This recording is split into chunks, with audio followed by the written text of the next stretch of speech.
Hello friends, class 10 maths और केटामान question ले आसे चुआ। इते एक नम्बर क्वेश्चन की आसे चुआ, find the value of 3√8 plus 3√27 plus 3√64।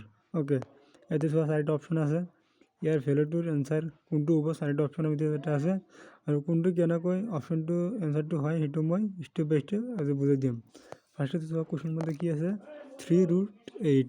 Okay, যেটো ৰুটৰ ভিতৰত ভ্যালুটো আছে √8 মানে 8ৰ ফাৰ্ষ্টতে এলসিএমটো উলিয়াম আমি।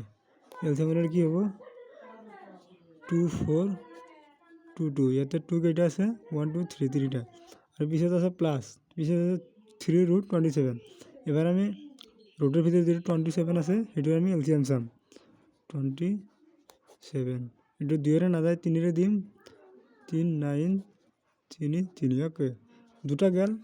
এবার পিছত যেটা 64 আছে রুটের ভিতরে সেটা দি চাম 64 এর এলসিএম চোৱা 2 রে চাম 2 16 2 8 2 4 2 2। ইয়াতে চোৱা 2 কেইটা আছে 1 2 3 4 5 6। এতিয়া আমি চাম কুৱেশ্যন মতে কি আছে। এতিয়া চোৱা 3 আছে 3 √8 আছে। √8ক আমি এলসিএম কৰি 2 কেইটা পাইছোঁ, এটা দুটা তিনিটা।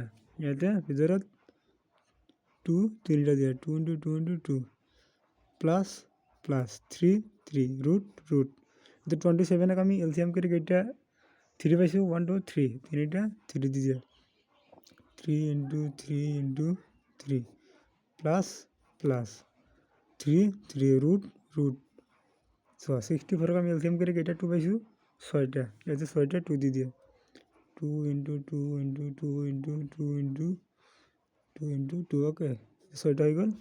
পিছত চোৱা কি কৰিম। ইয়াতে 3 আছে 3 দিয়ে, ৰুট আছে ৰুট দি দিয়ে। ভিতৰত 2 কেইটা আছে 3টা আছে। এইটোক আমি পাৱাৰ হিচাপত লিখিব পাৰোঁ। পাৱাৰত লিখিলে কি হ'ব 2 to the power cube. Okay, পিছত প্লাস 3 3। পিছত আছে ৰুটৰ ভিতৰত 3 কেইটা আছে 3টা। এইটোক আমি পাৱাৰত লিখিলে হ'ব 3 to the power cube. Okay, পিছত আছে প্লাস প্লাস 3 আছে 3 ৰুট আছে ৰুট। এইখিনিক আমি পাৱাৰত লিখিম। পাৱাৰত লিখিলে কি হ'ব 2 টু দি পাৱাৰ 6, কাৰণ এটা 2 6টা আছে। Okay, 2 to the power 6। এতিয়া চোৱা 2 টু দি পাৱাৰ কিউবৰ ওপৰত যিখিনি ৰুট আছে ৰুটখিনি আমি উঠাই দিম। উঠাই দিলে কি হ'ব ওপৰত 1/3 মান হৈ যাব ৰুটৰ মান। এতিয়া চোৱা 2 টু দি পাৱাৰ কিউব ৰুটটো উঠাই দিছোঁ মানে ওপৰত 1/3 হৈ গ'ল। এইটো 3 3 ওপৰত একো নাই মানে 1 আছে। ওকে, এতিয়া চোৱা প্লাস প্লাস 3 নাই, এইটো 3 টু দি পাৱাৰ কিউব ৰুটটো উঠাই দিলে কি হ'ব 1/3 প্লাস প্লাস এইটো ৰুট উঠাই দিয়া 2 টু দি পাৱাৰ 6 ওপৰত হ'ব 1/3। ওকে, এতিয়া চোৱা এইটো 3 কেনচেল, এইটো 3 কেনচেল। এইটো 3 আৰু 6ক আমি কাটিম 3 1 2। ওকে, এইটো কাটা গ'ল। পিছত আছে কি আছে, এতিয়া 2 আছে প্লাস ইয়াতে 3 আছে প্লাস ইয়াতে কি আছে 2 টু দি পাৱাৰ 4 আৰু 2 to the power 2 2 3 plus 5 plus 2 to the power 2 মানে কি 4। এতিয়া কিমান হ'ব 9। এনসাৰটো কিমান আহিল চোৱা। অপশ্যন কেই নম্বৰত আছে, এ আছে 6 বি আছে 7 চি আছে 8 ডি আছে 9। শুদ্ধ এনসাৰ হ'ব ডি নম্বৰ। ওকে, এনসাৰটো কোনটো হ'ল ডি নম্বৰ অপশ্যন 9। চোৱা 2 নম্বৰ কুৱেশ্যন কি আছে। এটা চোৱা 2 নম্বৰ কুৱেশ্যন আছে find the value of 1/2 to the power cube. Okay, এতিয়া আমাক এইটো 1/2ৰ ভ্যালুটো ওলাব দিছে। চোৱা ফাৰ্ষ্টতে কি আছে 1/2 কিউব। 1/2 কিউব মানে কি, মানে 1/2 যিনিটা পূৰণ হৈ আছে 1/2 পূৰণ 1/2 পূৰণ 1/2। ওকে, ওপৰত যিখিনি ভ্যালু আছে ওপৰত ইনটু কৰি দিয়া 1 × 1 × 1 কিমান হ'ব 1। তলত কি হ'ব 2 × 2 × 2 2 × 2 4 4 × 2 8। এইটো হ'ব এনসাৰ। চোৱা নেক্সট 3 নম্বৰ কুৱেশ্যন কি আছে। এতিয়া চোৱা 3 নম্বৰ কুৱেশ্যন আছে ইফ যদি √2025 মান যদি 4.5 হয় তেন্তে আমাক কি ওলাব দিছে √20.25। ওকে, এইটো আমি ফাৰ্ষ্টতে আমাক কি আছে √2025 ভ্যালু কিমান এইটো পইণ্ট হ'ব 45 কিন্তু আমাক ওলাব দিছে কি 2.25 ভেলু কৰে। এতিয়া চোৱা ইয়াতে চেম আছে মানে কি 20ৰ পিছত কি আছে এটা পইণ্ট আছে, ইয়াতে কি পইণ্ট নাই মানে কি ইয়াতে মাজতে পইণ্ট নাই।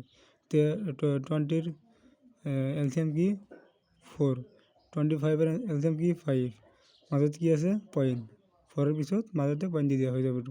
এইটো হ'ব এনচাৰ। নেক্সট চোৱা 4 নম্বৰ কুৱেশ্যন কি আছে। চোৱা 4 নম্বৰ কুৱেশ্যন কি আছে, এটা খনকৰ দিশ 1.2 সেন্টিমিটাৰ, খনকৰ আয়তন কি এইটো আমি চাম। ফাৰ্ষ্টতে কি দি আছে আমাক এটা খনকৰ দিশ মানে এল কিমান দি আছে 1.2 সেন্টিমিটাৰ। খনকৰ আয়তন সূত্ৰ কি এল কিউব মানে বাহু ইনটু বাহু কে এল কিউব মানে কি এলৰ মান কি 1.2 কিউব 1.2 কিউব মানে কি 1.2 ইনটু 1.2 তিনিটা পূৰণ আছে, তিনিটা পূৰণ কৰি কি হ'ব 1.728 ঘন সেন্টিমিটাৰ। এইটো হ'ব এনচাৰ। চোৱা নেক্সট চোৱা 5 নম্বৰ কুৱেশ্যন কি আছে। নেক্সট চোৱা 5 নম্বৰ কুৱেশ্যন চোৱা the number of natural number between is 18 square and 19 square. এবাৰ আমাক 18 স্কোয়াৰ আৰু 19 স্কোয়াৰৰ মাজত স্বাভাৱিক সংখ্যা কেইটা আছে আমাক উলিয়াব দিছে। ফাৰ্ষ্টতে কি আছে 18 স্কোয়াৰ এণ্ড 19 স্কোয়াৰ। ওকে এতিয়া চোৱা আমি এইটো কেনেকৈ ওলাম। ফাৰ্ষ্ট মানে দুটা কুৱেশ্যন সংখ্যা দি থাকিব, সংখ্যা দুটাৰ ফাৰ্ষ্টত যিটো সংখ্যা থাকে মানে ফাৰ্ষ্টতে কি আছে 18 স্কোয়াৰ, 18 স্কোয়াৰক মানে 2ৰে ইনটু কৰি দিবা, কি হ'ব ইনটু কৰিলে 6 এতিয়া চোৱা এনচাৰটো কি হ'ল 36। এনচাৰটো কিমান হ'ব 36। যদি তোমাৰ 19টো আগত থাকিলে হয় 19ক আমি 2ৰে ইনটু কৰি দিলে হয়, 19ক 2ৰে ইনটু কৰিলে কিমান হয় 38। ওকে এনেকৈ উলিয়াই দিবা এনচাৰটো হৈ যাব। ফাইনেল এনচাৰ কি হ'ল 36। Okay thank U.